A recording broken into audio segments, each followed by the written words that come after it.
Buenas noches, mi nombre es Heider Steven Murillo Ramos y hoy vamos a dar nomenclaturas y sus ejemplos. Bueno, en este caso lo hicimos de dos formas, no lo hice elemento o fórmula por fórmula, realmente hice una incógnita general que es pasar de fórmula química a la nomenclatura stock, como se está mirando acá.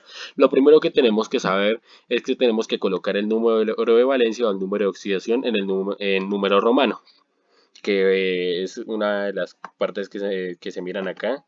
En la mayoría de casos, hay casos en los que no se mira este tipo de situación, ¿no? También tenemos que observar una de las siguientes características, que es dejarlo en paréntesis, que pues normalmente no es algo opcional, o en esta vez me equivoqué y no los terminé de poner en todo su caso.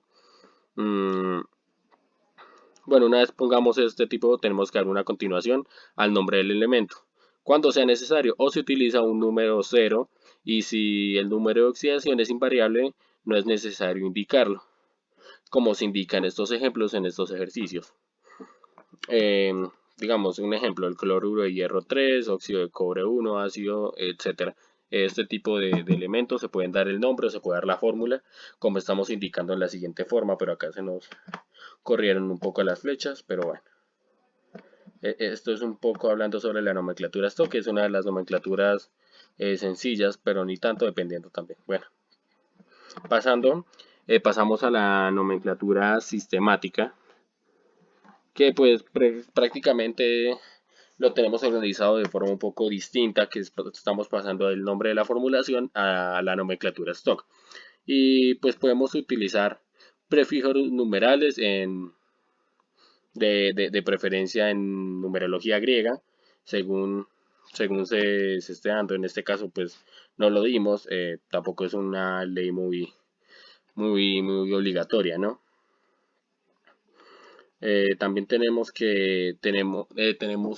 los siguientes nombres, que es para identificar el tipo de nomenclatura sistemática, ya que abarcamos un poco más amplio este tipo de segmentos.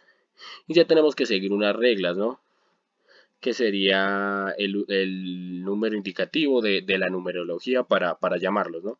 Que sería el mono, el di, el tri, el tetra, el penta, el hexa, el hepta, el octa, el ena, el nona o el deca. Bueno, etcétera. Podemos llegar hasta bastante cantidad de números, hasta donde se nos permita, para relacionar también lo de dos medios, también tres medios, un medio, dos tercios, etcétera.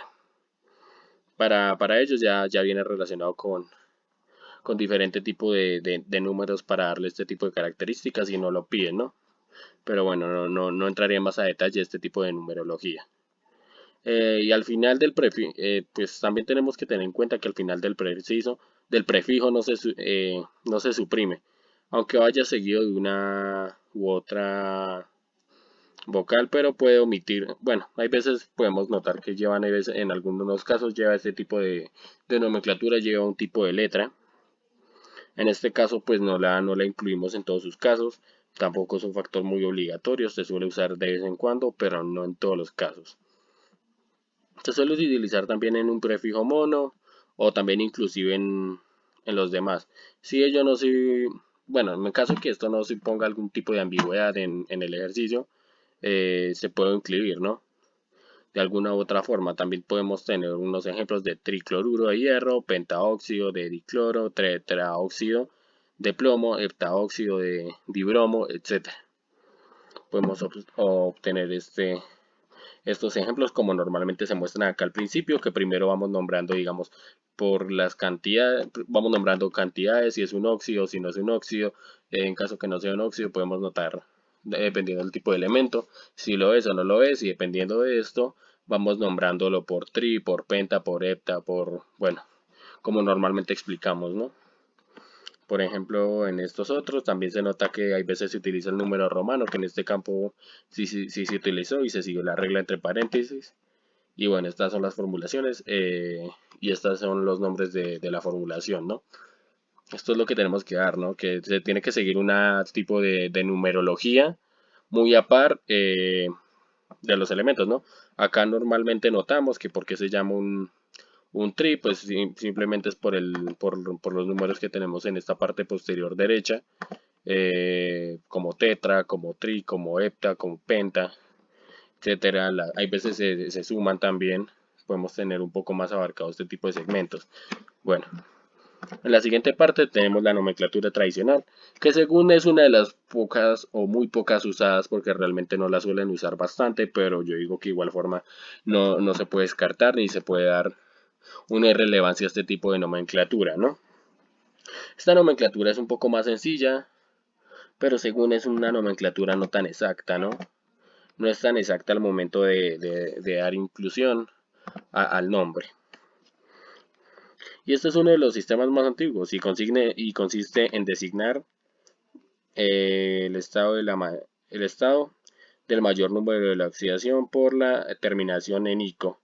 Y pues podemos notar en este tipo de situaciones que las terminaciones de la mayoría terminan en ico. Eso, bueno, dependiendo, para eso hay una categorización dispuesta a este tipo de nomenclatura tradicional, ¿no? Y después tenemos que el menor número de oxidación mediante la terminación en oso cuando el número de oxidación es invariable. Puede emplearse la terminación ICO según la IUPAC. Ha desconsejado su uso, pues ya que dicen que es confuso el elemento. Presenta más de dos estados, bueno, según si presenta más de dos estados de oxidación, no es aplicable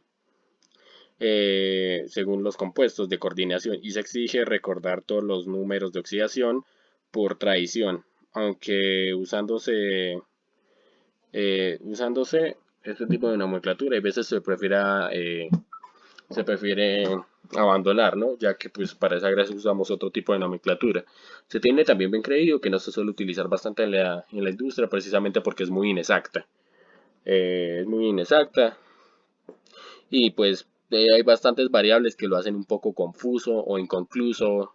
Hay partes en las que se confunden o realmente el resultado se mira alterado por algún tipo de, de, de reacción o algún tipo de formulación que no esté dentro de los estándares de este tipo de nomenclatura y pues no se abarca un tipo de nomenclatura tan general como son las otras. Bueno, esto sería todo tipo de nomenclatura tradicional, sistemática y stock.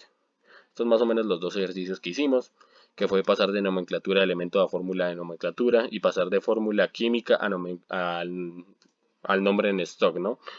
Estos son uno de los ejemplos. Más o menos hicieron 10 por nomenclatura y esto sería todo.